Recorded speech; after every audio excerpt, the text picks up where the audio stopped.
consumer price increase has dropped to the level following the financial crisis. Will the Korean economy experience deflation? The era of ICT has brought the internet and smartphone closer to our everyday lives. As cyber terror becomes an emerging issue, is Korea ready to safeguard itself from its threats? 3D technology has been progressing in many areas. We introduced the 3D graffiti canvas technology created by Korean researchers. A safer cosmetic contact lens that will make you beautiful. We look into NeoVision and its success in the global market. The South-North high-level meeting was called off due to disagreement over the delegations. We analyze the North Korean motive behind it all. Hello, I'm Andrew Salmon. Welcome to Bizline. As you can see, we're coming to you from inside the COEX Mall today. Outside, it's pouring with rain. The Changma, the monsoon, has hit Korea.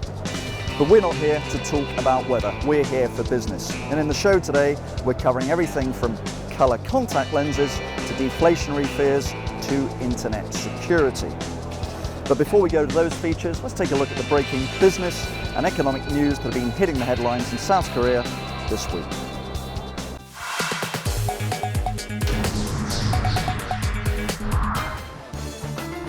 The Ministry of Trade, Industry and Energy is offering the public a financial incentive to get involved in resolving the nation's power crunch. The ministry will provide a 10% discount on electricity to households that cut their electricity use by around 30% in both July and August. The discount is only available to households that register for it in advance on the ministry's website. Commercial banks began their debt restructuring program for the nation's so-called house poor. This comes after the government's housing rescue plans in early April to help struggling homeowners or house poor who are unable to pay off their debts, including their mortgage. The plan will support debtors with both credit and mortgage loans by making it easier for them to get their credit repaired. Korea's Lotte Shopping has been ranked number 3 among global department stores by Forbes magazine. The department store chain rose one notch from last year to land in 3rd on Forbes' annual Global 2000 list of the biggest publicly traded companies by bringing more than $22 billion in sales last year. Korea's Lotte also took the top spot among Asian department stores. Korea's unemployment rate edged down from a month earlier, but job creation posted a smaller year-on-year increase compared to the previous month. Meanwhile, the pace of on-year job creation slowed. In May, the number of employed people stood at a little more than 25 million, up 265,000 from a year earlier. The latest job data comes as the country is feared to be entering a prolonged economic slowdown. Korea's National Assembly is set to deal with a spate of bills this month aimed at improving working conditions for employees. But a recent poll shows a majority of firms find the proposed legislation burdensome. In a poll of over 300 companies, 87% of the respondents said the legislation, if passed by the National Assembly, will burden them financially.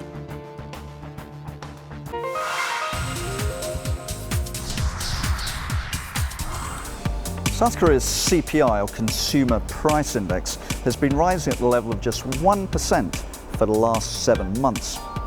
Now, this deflationary cycle on the micro front may look quite good for the average Kim Park or Lee. After all, Korean households are suffering from record high levels of household debt. But on the macro side, economists are concerned.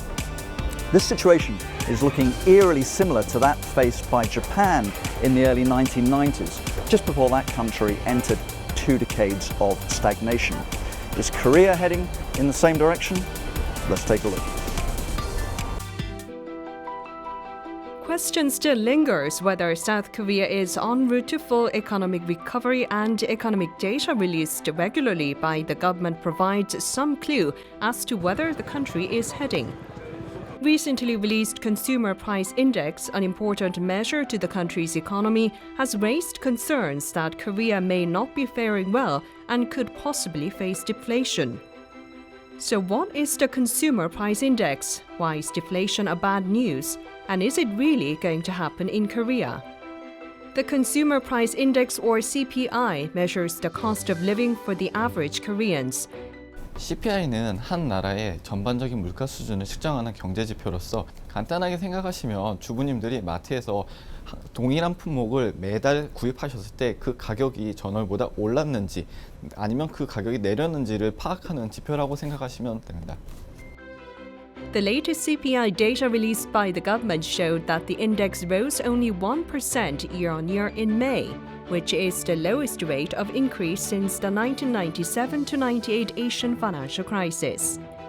The rate of increase in CPI has been slowing for some time and even hit below the 2% mark for 7 months in a row.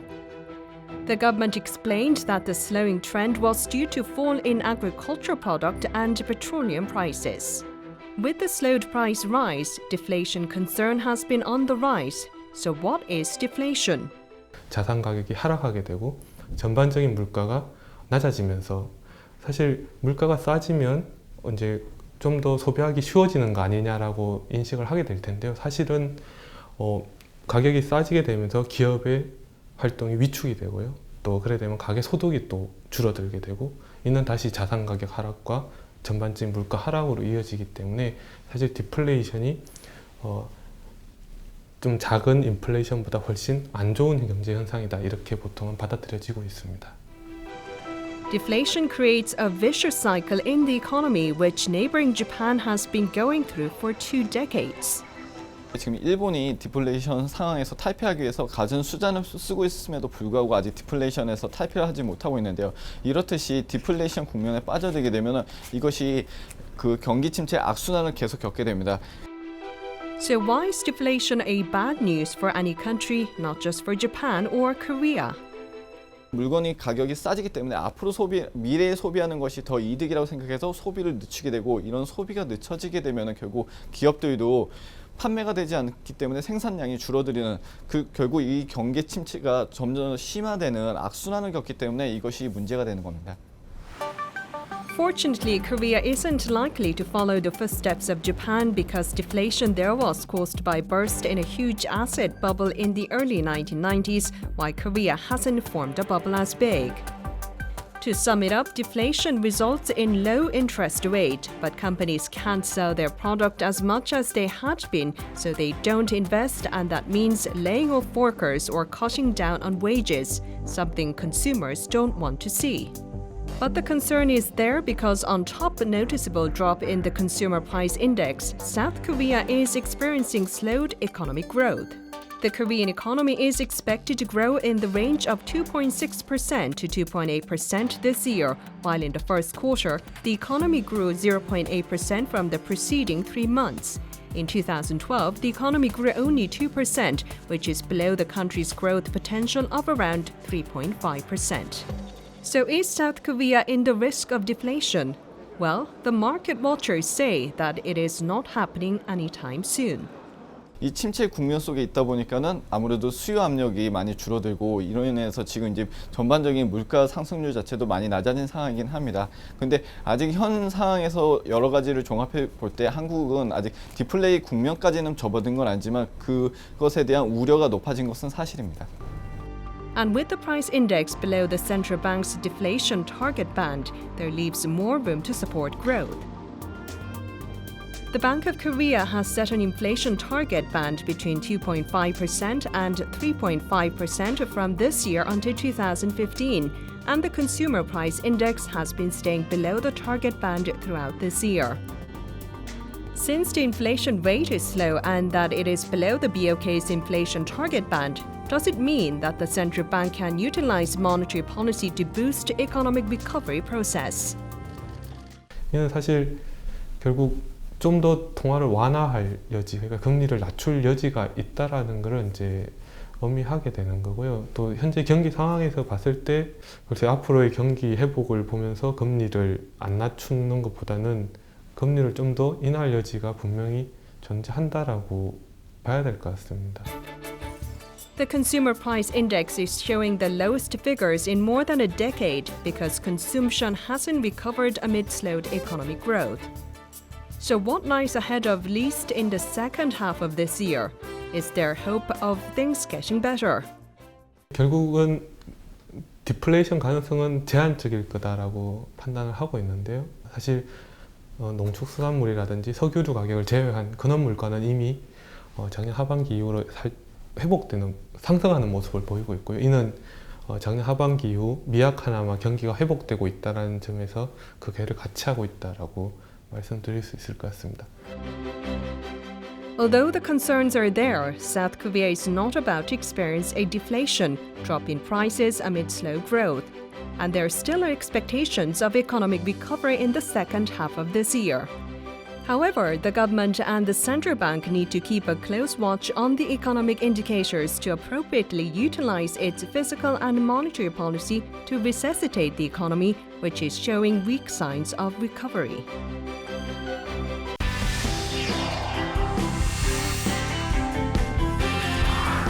It's difficult to imagine the modern age without smart telecommunications and without the World Wide Web.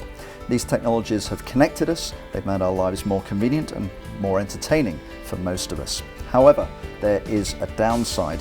They've spawned new forms of crime, new forms of threat, everything from voice phishing to cyber terrorism.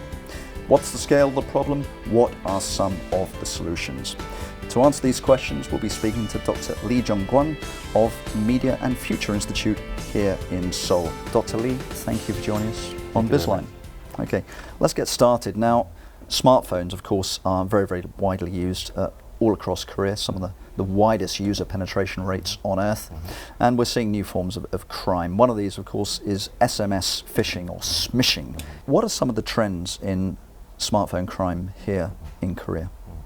Well, basically the current trend of this kind of crimes is known as to make some like a fraudulent app and spread it and make user to download that kind of app.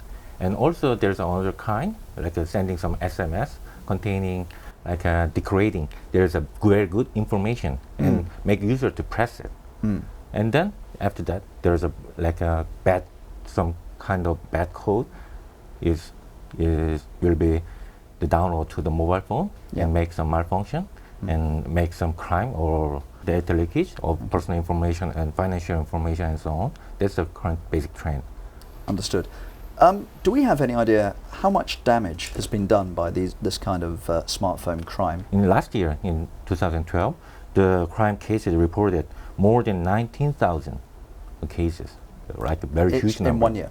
Just for 1 year, right. a very huge number. Yeah. But before that year, I mean the 2011, the cases was 11,000. That means that doubled. Steep Very rise, very steeply increasing, and number has been doubled. So and also there's the cases of phishing reported, and the number was almost 7,000. Also, this very big number.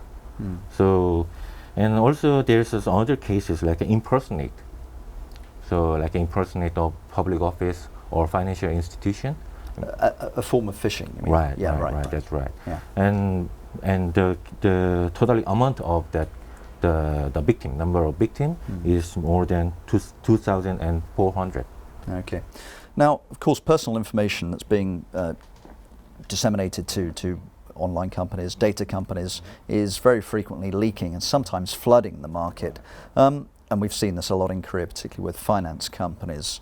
How widespread is this practice, and how does the exposure of this personal information create actual risk for the customer whose data has been leaked?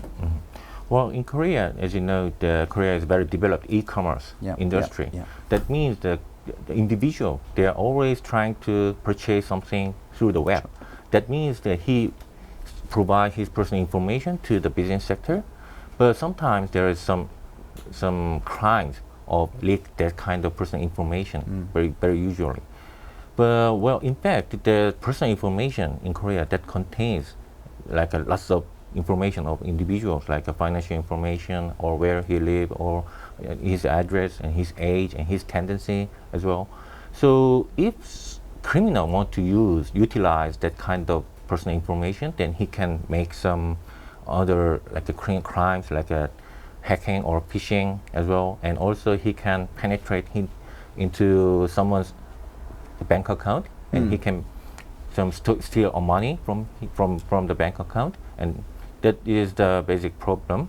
And well, in fact, the Korea government tried to make some regulation on those kind of crimes, and also that kind of crimes came from China, and sometimes in Korea, or sometimes from Philippines or Taiwan as well.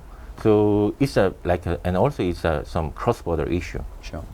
Well, the internet is the borderless landscape. Right.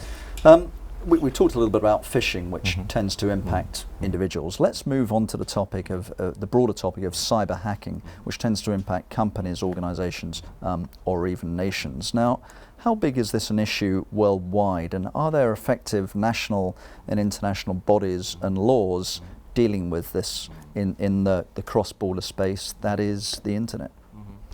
Well, there's lots of movement to make international cooperation between the countries about how to protect the cyber crimes and how to take some measurement on the cybercrime issues. So make some cooperation between the Europol and Interpol and some police officer or prosecutor officer in individual country. So that's the first thing. And the second thing is, well, in fact, let's think about the cases of America and China. That will be a very good example. In first, in U.S. the U.S. government made some law, like a cyber security bill, which is the name, and U.S. government decided it will be a crime if someone tried to hack someone or something. That means if someone tried to make some hacking, that can be punished as well. So whether a crime is committed or not, right. Okay. If there's some trial, then it can be also a crime. So very big improvement on this U.S. side, and also China has some very similar regulation like that. So if someone tries to hack someone, or if someone try sell like a fraudulent app, or if someone try make some trial of smishing or phishing, then that can be also a crime. They can be prosecuted. Right. So that's I think that's a big improvement on that kind of country, and also this is a cross-border issue, as I told you. So that's why the international cooperation is very important. So Korea government also try to engage to the forums of international forums or international organization on the cybercrime. So that's Korean's effort. Gotcha. Now we're talking about crime thus far, but let's extend the discussion to national security threats. You know, how far is the internet becoming a new ground for warfare between states and even between states and terrorist organizations? Well, in fact, there's a lot of cases. You know, the first one is very famous case, which is called Stuxnet. So someone, but there's no evidence of criminal, but someone tried to hack the nuclear power plant, and the criminal used the Stuxnet, and then the Iranian nuclear power plant, there was a malfunction on it. So 20% of the power plant's facility has broken down. So that's why there was a very big issue, because it was a nuclear power plant. So it can create very serious damage to Iran. So, and that was the first case. And second case is about the Korean case in the 20th of March. So there was a very big attack on this Korean financial institution and broadcasting companies and government agencies. So if someone tried to hack and then someone successfully broke down the financial institution network, then of course you can imagine that there will be a very big chaos, like a chaos on the financial market and the individuals and transaction as well. But you know, Korea, again, as we've said so many times on this program, has got an extremely good network, both in the smartphone space, the mobile telecom space, and in broadband internet. I mean, but have Korea's cyber safeguards kept up with the speed of its actual network development? Well, as you know, Korea has very developed infrastructure on the internet. So it's like a world top level. Yeah. But in fact, there's kind of security regulations or security or countermeasures. So it's not fully developed like as infrastructure. So Korean, because as you know, the criminal technology is very fastly developed. I'm not a criminal, I wouldn't know, but I'll take your word for it. Yeah. Well, so that kind of technology is very fastly developing. Yeah. But in fact, those kind of regulation, we need some time lag. We have to discuss, and we have to explain to citizens or the Korean people. That's why there is some time lag on the technologies and the regulation.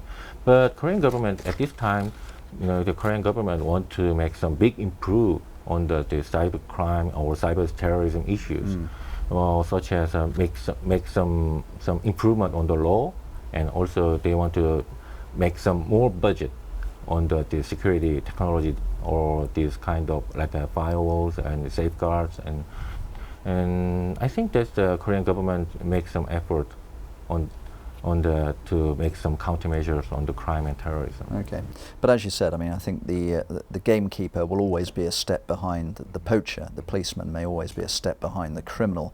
And frankly, what are the main vulnerabilities in Korea? For example, ActiveX is often seen as a way to get into Korean systems. Well, lots of the internet users, they criticize on the ActiveX, because there are lots of Korean financial institutions or government agencies or ministry, they always use the ActiveX to make some functions on the web. But ActiveX can be used for the criminal, because ActiveX has some weak point vulnerabilities around the security. So that's why this government, the last year, this president and this government announced that ActiveX is not a mandatory for the financial institution or government agencies. But if you want to use ActiveX, then you should make some additional security measurement and safeguards. But at this time, there's some movement from the financial institution to remove ActiveX and replace other technologies. Gotcha. So the ActiveX issue is being recognized and dealt with. But there's another issue which I think the global audience is interested in. Why is so much international spam generated in Korea or via Korean servers? Well, in fact, as I told you, Korea has very developed infrastructure, like a very fast broadband network, and lots of internet cafes and PCs. So that's why the Korean can be like a hub of those traffics, like a criminal traffic, and is like acting as a platform of the crime of the criminals. So that's why it looked like Korea generated like a lot of international spam, but basically the origin of that kind of spam is like other country, like Nigeria or someone like underdeveloped countries or some that kind of countries, but they always trying to use the Korea as a hub or terminal to generate. Generate, because Korea has very developed infrastructure. Gotcha. Now, speaking of Korea, of course, South Korea has an incredibly well-developed modern infrastructure. North Korea doesn't, and yet North Korea is frequently being fingered as a culprit in cybercrime, even cyber terrorism, cyber offensive. I mean, my sense is that in developed countries, South Korea, the US, Western Europe and so on, there's a massive population of internet users. They've had long experience. Kids have grown up today using broadband internet. In North Korea, that's not really the case. Do you think they really have the human resources necessary to develop a serious cyber unit? Yes, I think so.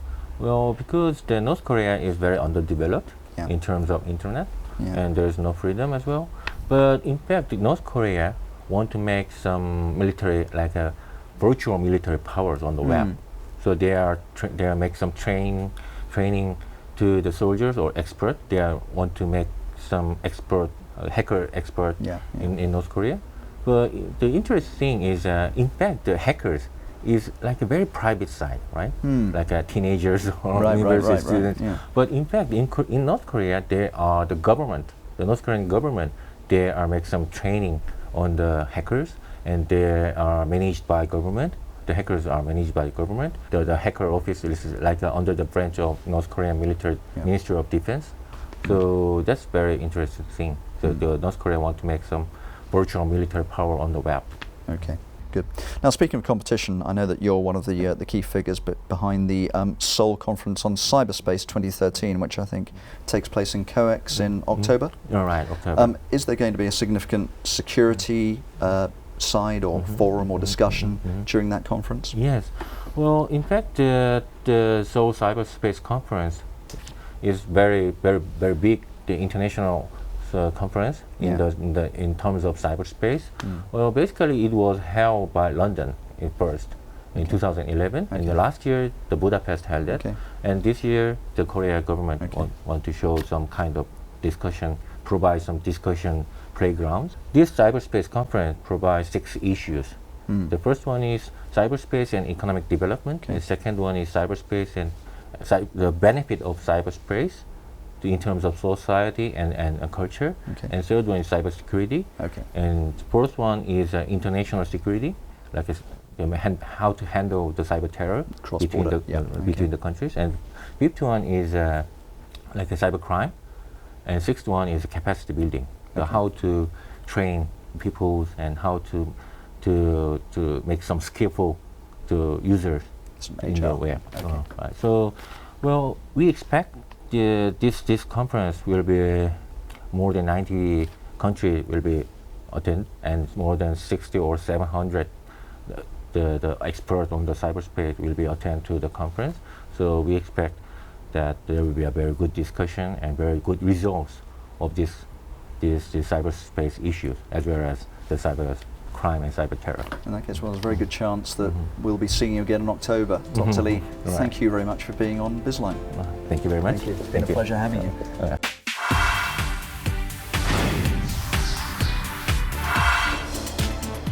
3D technology is now being applied to everything from movie theaters to TV displays to virtual reality. Korean researchers have come up with a way for users to personalize virtual reality through what they call 3D graffiti. Let's enter a new world.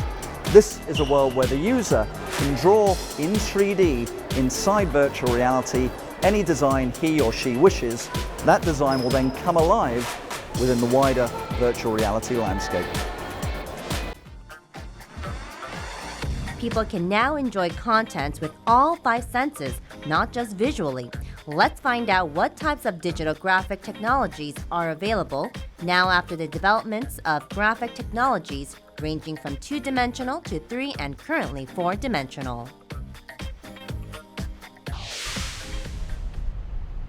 This is the state-funded Electronics and Telecommunications Research Institute of Korea, or ETRI, in Yuseong, Daejeon.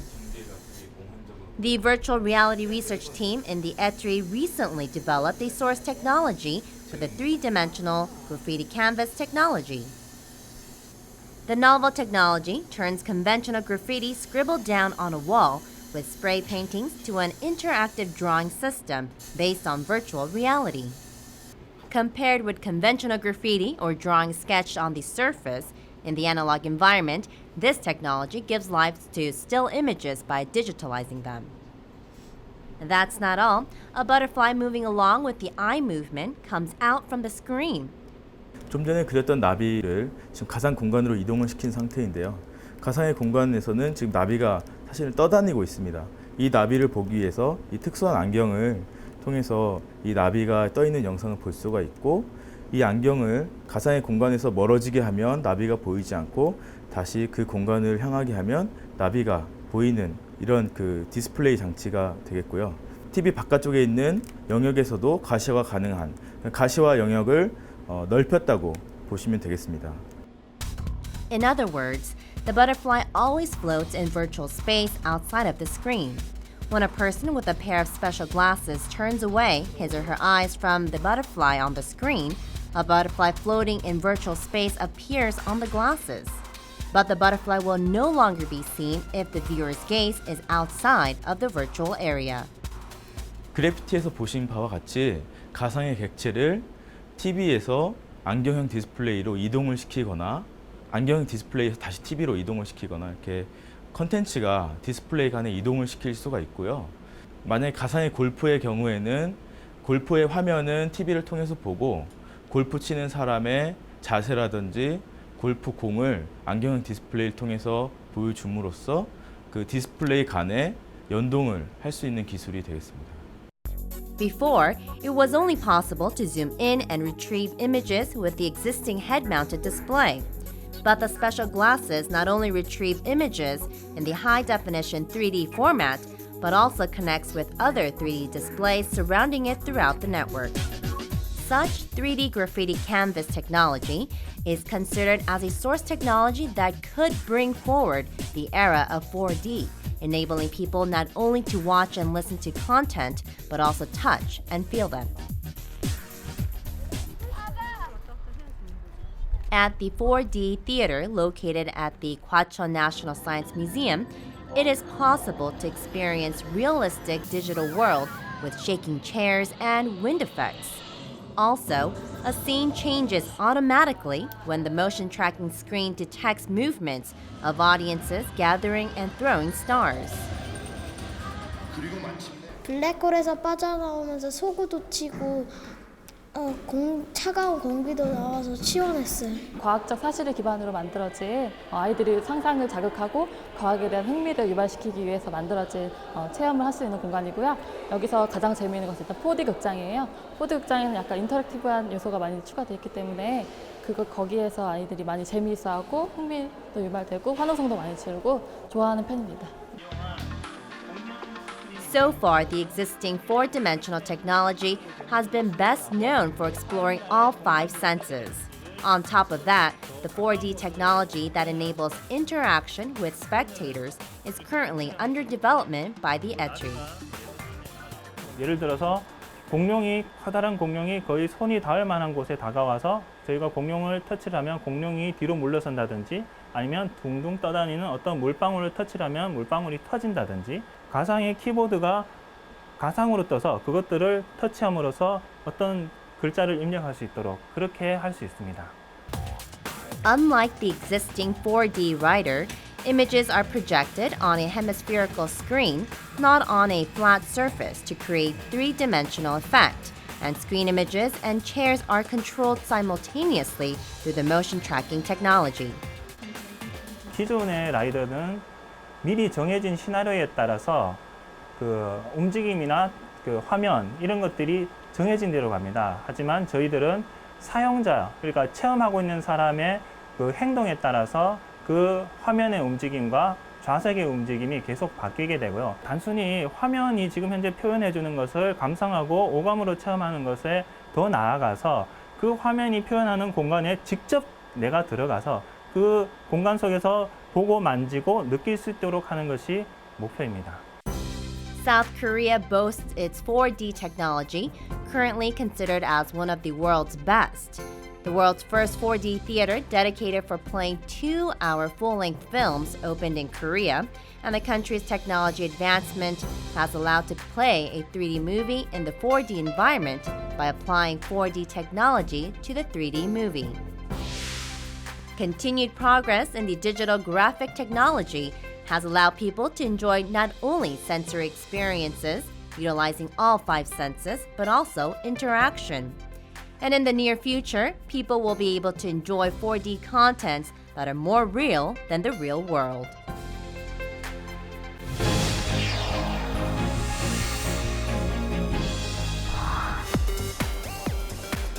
The eyes Queen Elizabeth I once observed are the window onto a man's soul. Perhaps for this reason, and of course for reasons of personal vanity, many people would like to disguise, accentuate or otherwise change the natural colour of their eyes. But there is a drawback. If you want to turn your brown eyes blue and you use colour contact lenses to do that, there can be some long-term health problems associated with that use. In our Hidden Champions segment, we'll be meeting the Korean manufacturer who's working to make colour contact lenses safer than ever. The eyes detect light and puts it through adjustable assembly of lenses to form an image. We go through life with our loved ones, and with our sight, we enjoy our surroundings and the beauty around us. A domestic company is striving to help us add beauty to our eyes in the safest way. 1 out of 10 Koreans wear contact lenses, which means there are 5 million contact lens users in Korea. The contact lens market deals with various types of contact lenses, like the circle lens and the color lens, which are mainly worn for cosmetic reasons. Contact lens users have been on the rise, as many more young people wear contact lenses that accentuate their eyes. The demand for contact lenses is just as high as glasses at optical shops. Opticians say a majority of contact lenses that are sold are cosmetic related. 요즘은 패션으로 컬러 렌즈를 많이 선호하는 편이어서 일반 콘택트 렌즈 구매하시는 분들보다는 미용 렌즈를 구매하시는 고객이 더 많아진 것 같아요. Cosmetic contact lenses tend to have side effects, which is why consumers try to choose a contact lens brand that is safe for the eyes. 제가 평소에 콘택트 렌즈를 착용하는데 꼈을 때 눈도 좀 더 예뻐 보이고 눈에도 안전한 렌즈를 찾다 보니까 이 렌즈를 구매하게 되었습니다. There are more cases of people suffering from contact lens side effects with the rise of cosmetic contact lens users. 가장 큰 거는 충혈, 그 다음에 통증, 그게 대표적인 증상이며 우리가 검은 자 앞에 각막 부위랑 흰자 쪽에 결막이라 그래서 두 부위에 동시에 염증을 초래하게 됩니다. 그러면 일단은 자극감이 심하게 되면서 충혈을 동반하고 전반적인 시력 저하를 유발하게 됩니다. NeoVision is a leading domestic cosmetic contact lens maker that has a reputation for contact lenses that are safe for the eyes. The company is set to gain a competitive edge with homegrown technology in the domestic as well as the overseas market dominated by imported brands. 미형 컬러 렌즈는 현재는 한 20-30% 시장 점유를 하고 있지만 향후 2-3년 후에는 미용 컬러 렌즈가 역전이 돼가지고 한 7-80% 시장 점유를 할 수 있으리라고 생각을 하고 소프트 렌즈 시장은 한 70억 불, 국내에 원화로 얘기했을 때는 한 7-8조 시장이라고 말씀드릴 수 있습니다. NeoVision's contact lenses are known for comfort and its design, and its color lenses boast color tones that are close to the natural eye color. NeoVision contact lenses have gained global recognition with its sandwich coating method. The sandwich method puts United States FDA-approved dye material in between the lens layer through this special coating technology. The dye material does not make contact with the eye, which is why NeoVision contact lenses are safe from discoloration or decoloration. 현재 세계적으로 미용 콘택트 렌즈에 대해서 안전성 문제가 이슈가 되고 있는데 그 중에 하나로 탈색에 대해서 많은 이슈가 되고 있습니다. 앞에 보시는 저희 회사 제품하고 타사 제품이 있는데 먼저 타사 제품을 먼저 알코올을 묻혀가지고 렌즈를 문질러 보겠습니다. 한 2-3번만 문질러 봐도 이렇게 탈색 부분에 나타나고 저희 회사 제품도 같이 시연을 해보겠습니다. 10번을 문질러 봐도 하나도 탈색되는 부분이 한 곳도 없습니다. 처음에는 불량률이 한 7-80% 정도 그렇게 나가지고 제품을 생산하는데 상당히 어려움이 있었는데 나중에는 불량률이 5에서 10% 이내로 줄여가지고 현재는 대량 생산 체제를 갖추고 있습니다. Contact lens decoloration is the leading cause of eye infections, and NeoVision has strived to lower the rate of side effects to 0%, which took almost 3 years in research and numerous trial and error. The latest in the company technology involves an internal absorption method that injects the circle line in a nanoparticle from inside the contact lens. 미용 렌즈라는 것 자체는 우리가 검은 자, 각막을 더 또렷이 크게 보이는 효과가 있어서 눈을 커 보이게 만드는 효과가 있습니다. 안경을 끼기 싫어하고 더 눈을 커 보이게 하는 그런 효과 때문에 젊은 층에서 특히 중고등학생까지도 지금 선호되고 있는 그 상태입니다. NeoVision exports to 55 countries around the world and is a popular brand in Southeast Asia and the Middle East, establishing itself as a world-renowned company.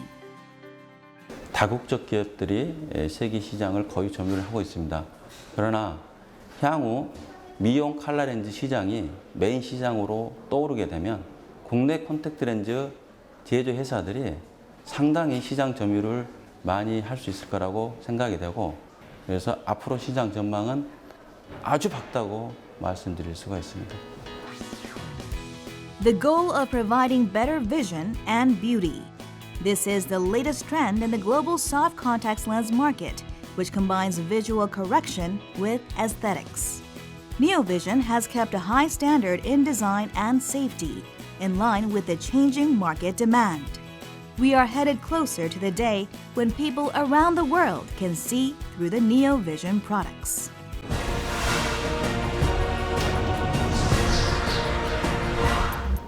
The first ministerial level talks in 6 years between the two Koreas were scheduled to take place on June the 12th in Seoul. There were high hopes that these talks might lead to some kind of breakthrough for the reopening of the joint industrial zone in Kaesong, which has been closed since early April, and even a resumption of operations at the tourist site in Mount Gumgang in North Korea, which has been shut since 2008. Those hopes were rudely dashed. To the surprise of everybody, the talks foundered at the last moment over the issue of the diplomatic protocols surrounding the ranks of the heads of the two respective delegations. In our North Korean segment, we asked what was the real reason behind the breakdown of these promising talks. Moreover, did North Korea have a sinister motive behind sabotaging these negotiations? And above all, is there any chance in this atmosphere of extreme distrust of North-South talks resuming anytime soon?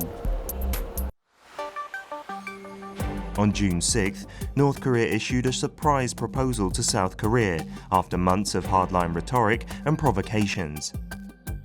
However, the meeting was called off just 11 hours before the scheduled time. 회담은 무산된 겁니까? 연기된 겁니까? 이번 회담은 무산됐습니다. One of the factors contributing to the breakdown of talks was unresolved agendas, specifically Pyongyang's proposed joint celebrations of the June 15th and July 4th joint declarations. This is a politically sensitive and divisive issue in the South. 의제에 대한 이견은 일부 좁히지를 못하고 협의 결과를 발표문 형식으로 각기 발표를 하였습니다. The first factor contributing to the breakdown of talks was an issue of protocol, namely the ranks of the chief negotiators.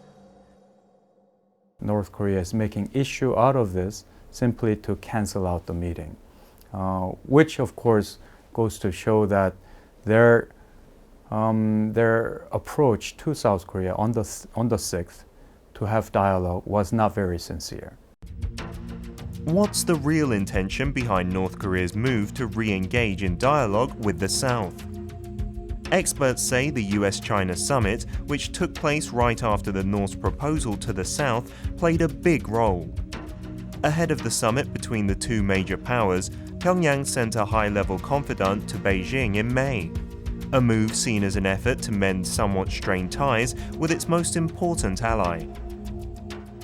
지난번에 특사가 가서 중국하고 협의하면서 나왔던 중국의 어드바이스였다고 한다면 중국 입장에서는 어쨌든 북한이 자기네 어드바이스를 받았다고 생각할 것이고. Kim Jong-un would have wanted China to take a softer stance on the North Korean issue during the summit with the US. I think this was an effort to really divert the attention of the two leaders in taking a unified voice and very hardline position on North Korea. I think that was the most important factor. Another factor, experts add, is the United Nations' tighter economic sanctions against the communist regime. 개성이라든지 혹은 금강산이라든지 이런 사업들을 복원시킴으로 인해서 경제적 실익을 좀 확보하려는 이런 목적이 있을 거라고 보고 있고.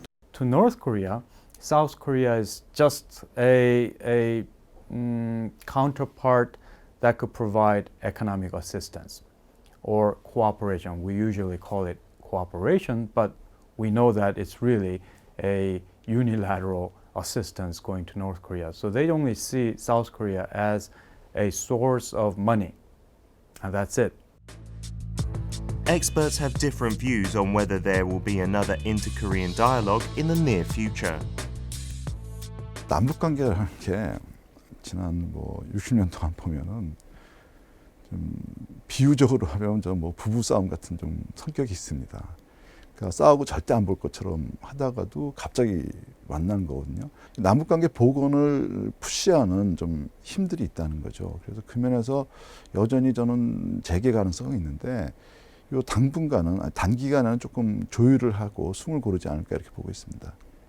현재 상태로는 남북한 간에는 서로 이제 험한 말을 하고 있기 때문에 열릴 가능성은 조금 희박해 보입니다. 5 days after cancelling the talks with the South, North Korea suggested high-level talks with the US, probably the real intention. If there's going to be a nuclear deal or discussions on anything substantive, it's going to be with the United States, Washington. That's why North Korea has always been talking about bilateral talks. US is the one that they really think is their legitimate counterpart. 미국이 진정으로 핵 없는 세계를 바라고 긴장 완화를 바란다면 잘해진 기회를 놓치지 말고 우리의 대범한 용단과 선의에 적극 호응해 나와야 할 것이다. However, the White House responded negatively to Pyongyang's proposal.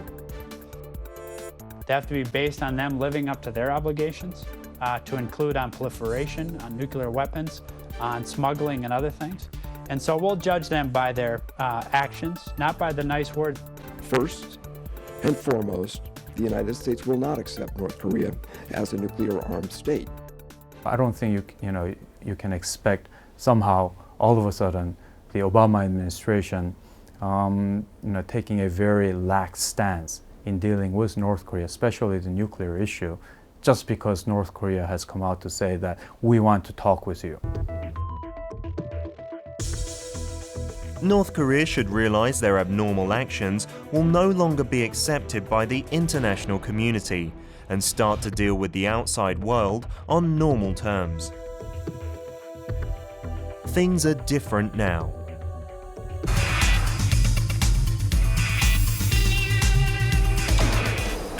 And that's all we have time for on Bizline this week. But do join us next week. Next week we'll be talking plastic.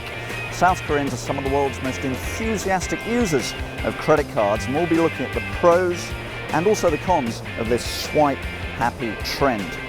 In our ICT segment, we'll be taking a look at the evolution in voice and sound recognition technologies. So please stay with us. I'm Andrew Salmon. This was Bizline. Thanks for watching. I hope to see you next week. Goodbye.